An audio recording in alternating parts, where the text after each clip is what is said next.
Good morning, guys. Welcome to Thursday's FRT Gold live video.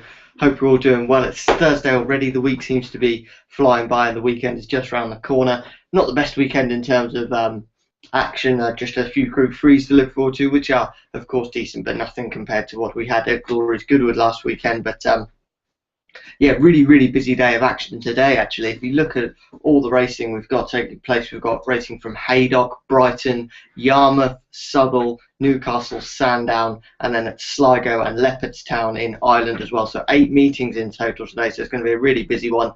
Hopefully we can have a good day. Before we get into talking about yesterday and the tips for today, just a reminder that this is a Q&A session if you did want to join in.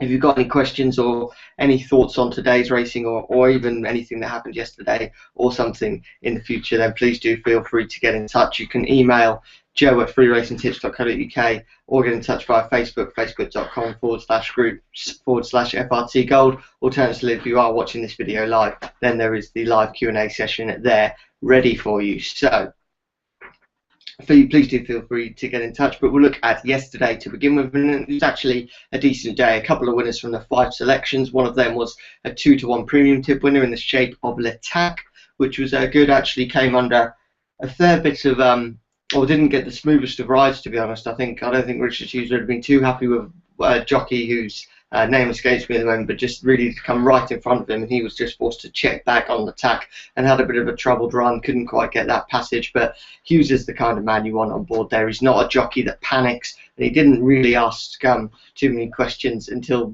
really needed when that gap opened, and in the end the tack quickened up nicely and won with a fair bit in hand, I would say.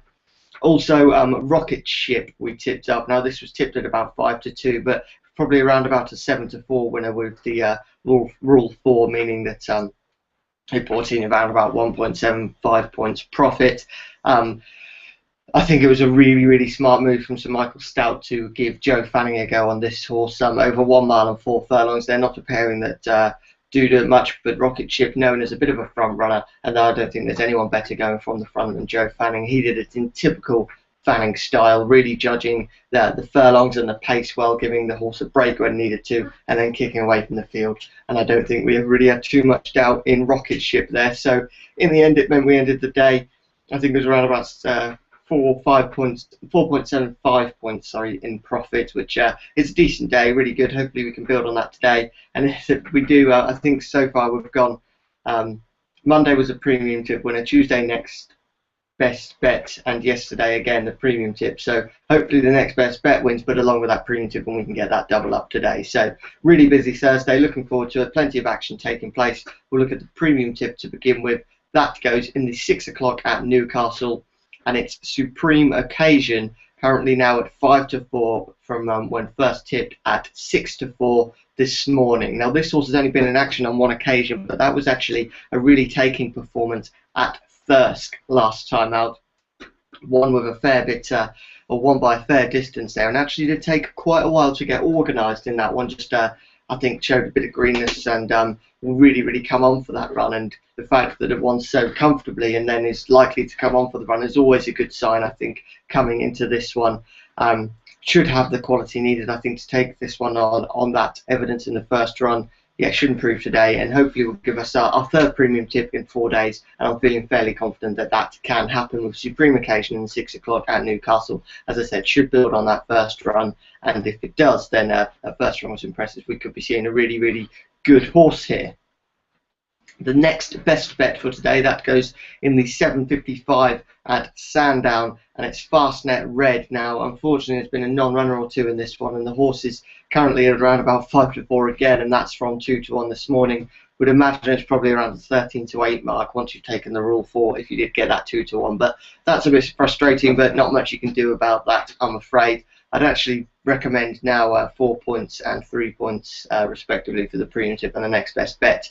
This horse, Fastnet Red, runs for John Gosden and William Buick, and they're absolutely flying at the moment, as we know. They seem to just be in outstanding form, and going up against them is something that they're not too keen on doing at the moment. And Fastnet Red also does tick plenty of boxes. They rarely go a day without a winner, these two, and I think this will be their winner today. third on handicap debut actually at Newbury last time out, and that was a really decent performance. You know, a horse stepping up from maidens to handicaps is far from easy. It's you know, you're going up against experienced horses rather than those that are relatively inexperienced in maidens, of course, and that's always a tough one. But that third was impressive, and I think another horse that will come on for that and does look to be fairly well treated at the weights. I think it's probably top rated in this, but it doesn't carry anywhere near top weight, and yeah, should take all the beating in this one in the 7:55 at Sandown. Fastnet Red currently, as I said, 5 to 4, was to 2 to 1 this morning, but there is a bit of rule 4 if you did get that 2 to 1. The little earner for today, that goes in the 4:10 at Haydock, and it's Rassaman here at 12 to 1. Now, this horse actually has bag of experience, 10 years old, and has managed plenty of wins. I think managed 12 or so wins, so certainly knows how to get his nose in front. And I just think this could be the sort of race where an experienced horse like this could use all his know-how and take this one, or certainly be involved and manage a place finish. Runs for Jim Goldie, who I think doesn't send, you know, he's one of the best Scottish trainers around, and I don't think he sends his horses away from Scotland too much unless he's really quite confident. And Graham Lee is the man booked on board. I think that's a positive jockey booking. Looks to be a wide open race, and as I say, I think in these wide open races sometimes those horses with that experience and know-how can be the ones to beat. Should be suited by today's trip, today's ground, and I think should go close today in the 4:10 at Haydock. I think there's a good bit of value there on Rassaman at 12 to 1. The 1 point win only singles for today, there's 2 of them. As always, you can put them, if you do like a lucky 15, do those with the premium tip and the next best bet, but 1 point singles recommended at the moment. And in the 2:10 at Haydock, it's Rex Whistler at 4 to 1. And then in the 7:10 at Newcastle, it's Distant Past, and that's currently at 6 to 4. That's from 7 to 4 when first tipped. So a bit of money coming for that. Plenty of support for a lot of our horses there, and those are today's tips. Hopefully they can do the business today.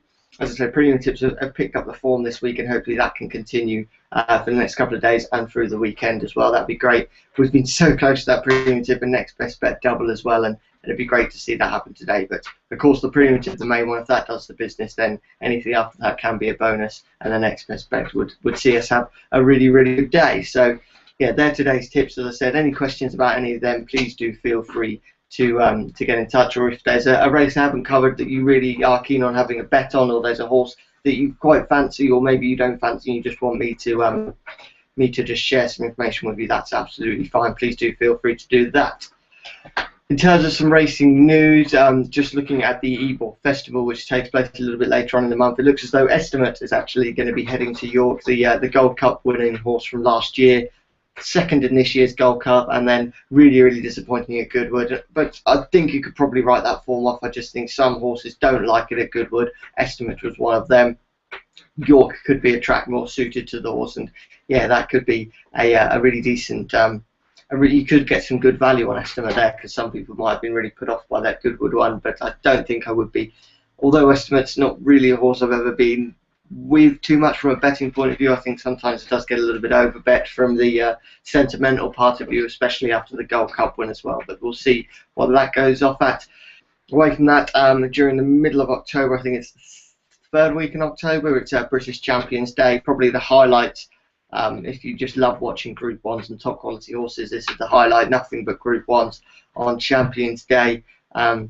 The entrants are in for many of the race, and it looks as though the likes for the Champion Stakes, we could have a massive race with the likes of Australia, Cirrus de Zegler and Tagruda. If those 3 line up, that would be superb. Probably does just depend. Obviously, Cirrus de Zegler can't run in the Arc because geldings aren't allowed. It's for colts and fillies only, but Australia and Tagruda could both go in the Arc, and then it's whether how testing that is and whether they then both go for Champion Stakes. But they're both in that one. And also Kingman is absolutely dominating a field of 33, already odds on for the Queen Elizabeth II, a race that Frankel of course won in emphatic style, and you'd expect Kingman to go all the way in that one. But yeah, those are today's tips and just a bit of racing news. Already looking forward to Champions Day, even though it's a couple of months away, and I think we will try and get there with FRT Gold. But yeah, that's just about it for today's videos. If you've got any questions throughout the day, please do get in touch. But other than that, thank you for watching today. Hopefully we'll have